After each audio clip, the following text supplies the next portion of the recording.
first off, I keep forgetting to mention that 8-Bit Cinema, CineFix's own 8-Bit Cinema, has been nominated for a streaming. So congratulations to David and Henry Dunton. Great work on this series.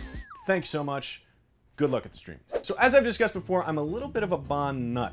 I really enjoyed Skyfall. I thought it was a great sort of return to form for the franchise. I thought the tone was just right. It called back to all the great things that made Bond so iconic from the very beginning. But it was also updated with a lot of the emotional depth and the character arcs and everything that we expect to see in modern movies. So I was very excited when Sam Mendes and Daniel Craig signed up to do 2 more Bonds, and I was very excited when Chiwetel Ejiofor was rumored to be in contention for one of the villains, because maybe it's Blofeld. But it's been pretty quiet on the Bond 24 front here lately, but as we get closer and closer to that December start date for production, I bet we're gonna hear a lot more. We do know that they have a couple of locations to film already locked down. One of them is this sleepy little Austrian town way up in the mountains, so that's got me rooting for a good old-fashioned ski chase. At this point, I'm not even worried about repeating set pieces. I mean, they've done 23 of these. This is the 24th goddamn movie in this franchise. They've done everything so far. Just do all the great classic Bond set pieces, all the exotic adventure, but just do it on the big scale of film productions nowadays. So the thing that happened today is we've gotten a casting notice that's been released.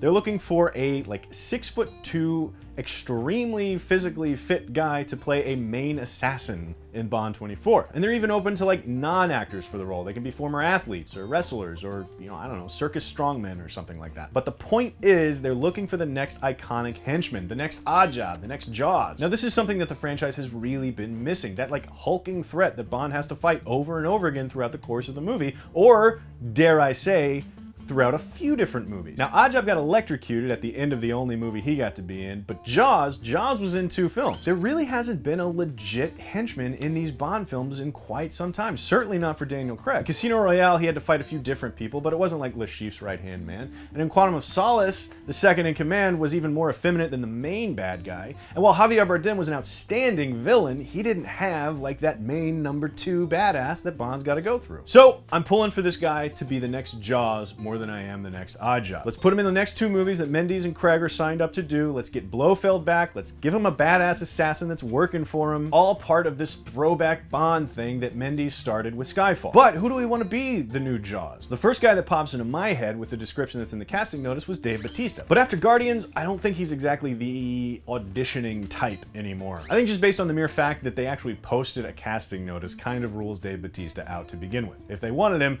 they would have just gone and offered them a part. So then you start getting into the world of the guys like the dude who played the Mountain in Game of Thrones last. The most recent dude who played the Mountain, because there's been like 4 of them. But the guy who, you know, how much of a spoiler is this? Like, I haven't seen it, but I know what it is. You know what it is? Because okay. I Well, know. if they really are going old school Bond with this, honestly, all you need is just this physical specimen, this like hulking, undefeatable giant. They're looking for the next Oddjob or Jaws. He didn't even have to talk. So he doesn't necessarily have to be the best, most charismatic actor. He just has to be big and threatening. What they need to have is the main bad guy is the one that tests Bond's, you know, cunning and intelligence and like his soul. But then the henchman is the one that's just challenging Bond on a purely physical level. He just needs to be like a huge dude. So let me know what you think. Who do you want to be the next iconic Bond henchman? Let me know in the comments down below. Click like and subscribe. Come back next time for more movie news on CineFix Now. Put him right over here next to his soon-to-be boss, Ernst Stavro Blofeld.